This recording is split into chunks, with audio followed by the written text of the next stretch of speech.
I think we can all agree BioWare is not the same developer it once was. But when they were in their prime, they had crafted some of the most memorable RPG experiences of our time. From Knights of the Old Republic, to Jade Empire, to Dragon Age, they definitely knew what makes a good RPG a good RPG. Despite already having a handful of memorable games under their belt, we felt the franchise that was their magnum opus was the space epic Mass Effect. Mass Effect is a role-playing space opera set during a time when humanity is still trying to become comfortable as a new member of a universe full of different aliens and creatures. The game takes place in a period shortly after humanity discovers Mass Effect physics, thus permitting them to travel faster than the speed of light. So with being introduced to different life forms in the galaxy, humanity still has their prejudices of many of these alien races, and the game smartly touches on this in a way we never really seen before in a sci-fi setting. BioWare expertly fleshed out the lore, and I found many of these alien races very interesting to learn about. I found the world so intriguing that I would take the time to learn every bit of information either through the dialogue or even the codex in the menu. I usually don't spend this much time in games learning about the lore, but since Mass Effect had such an interesting world, it was one of the few games I was genuinely interested in, a testament to BioWare's expert world building. The primary franchise involves the first 3 games in the series. We don't want to even talk about Mass Effect Andromeda because we all know how that turned out. The most catastrophic failure in the entire universe. The trilogy featured a unique take on the typical RPG experience by thrusting players and your typical RPG systems into the far reaches of space. Instead of adding experience points to sword skills or bow and arrow damage, you're adding them into assault rifle knowledge and grenade handling. Each game had 6 different classes, primarily focusing on the soldier, the engineer, and the sentinel, and hybrid classes for each. The Sentinel is kind of like the mage, but like a space mage with telepathic abilities you can use to throw enemies across the map or suck them into a black hole. Combat was a little janky in the first game, but with each sequel, combat became more enhanced and intuitive to the point where the multiplayer, which was only in Mass Effect 3, a combat-only affair, was a blast to play. With Mass Effect though, how you were blowing away space robots and otherworldly creatures was never the focus. The focus was on why and who you were blowing. Like all modern role-playing games, the story, characters, and choices are what made the franchise the big deal it is today. BioWare aimed to create a huge, sprawling cinematic story, and that's exactly what we got. The game may come off as a shooter at first glance, but you'll actually be spending most of your time exploring a huge universe consisting of unique alien races, distant planets, and ancient space secrets.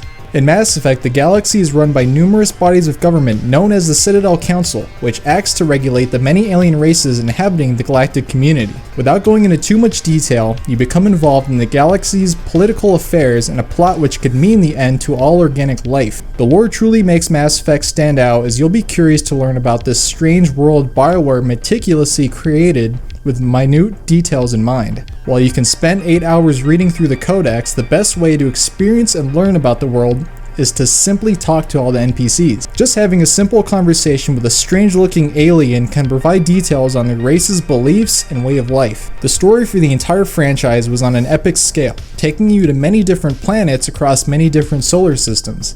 Each game had its own piece of story which tied into the overall conflict, so each game had a focus. Mass Effect 2 in particular has you preparing for an inevitable suicide mission in which it seems like all the odds are stacked against you the whole game, and every decision you make could potentially alter the outcome. There's a reason Mass Effect 2 is considered the best in the trilogy and even one of the best RPGs ever, and for the record, you probably heard about how terrible the ending to Mass Effect 3 was. Let's just say it's not the most ideal way to wrap up 5 years of storytelling, but don't let that discourage you from completing the entire series. You may have heard this before, but it's all about the journey, not the destination.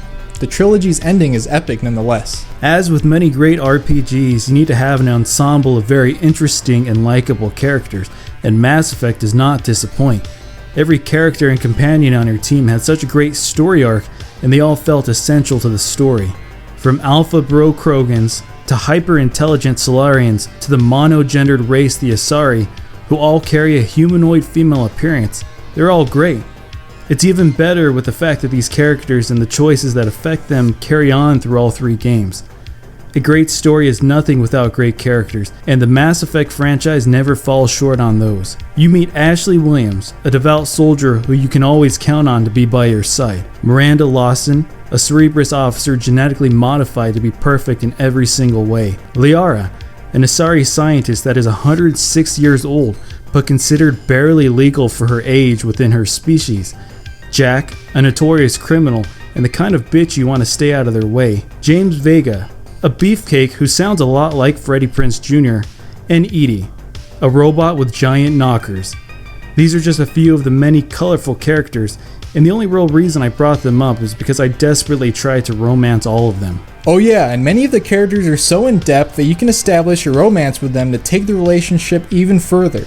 And if you enjoy awkward digital sex scenes with low poly characters, you're playing the right game. BioWare had a lot to live up to after Knights of the Old Republic in regards to making your own story feel personal. Many of the choices you make in Mass Effect felt important rather than insignificant. Even today, the choices in Mass Effect feel more significant to the story than many other games with branching storylines. As cheesy as it sounds, it feels as though your choices dictate the outcome of the universe. There's a point in the story where you literally decide the fate of an entire race, and not only that, but your choices even follow you through the other games in the trilogy. Another reason your choices feel impactful. I could be wrong, but I think Mass Effect was the first game to import your saves from previous entries, making the game feel like a whole instead of separate parts. It's been almost a decade since the last Mass Effect game of the trilogy had released, and we can't think of a franchise that has achieved the heights the Mass Effect games have accomplished in combining storytelling, fun combat, great characters, and tough choices. The last entry in the franchise, Mass Effect Andromeda, is a far cry from the care and dedication put into the first 3 games, and it left us hungry for a legit Mass Effect sequel. With the announcement of Mass Effect 4, and with the way BioWare is becoming worse and worse as a developer, it seems we may never get a trilogy that lives up to the first 3 that really made us love the genre. We're overly excited to relive the experience with the upcoming Mass Effect Legendary Edition. The game is being modernized with updated textures, visuals, and changes to the gameplay to appease a modern audience. Although we aren't excited they're taking out some of the ass shots, this version of the first 3 Mass Effect entries will be the ultimate way to experience these near-perfect games.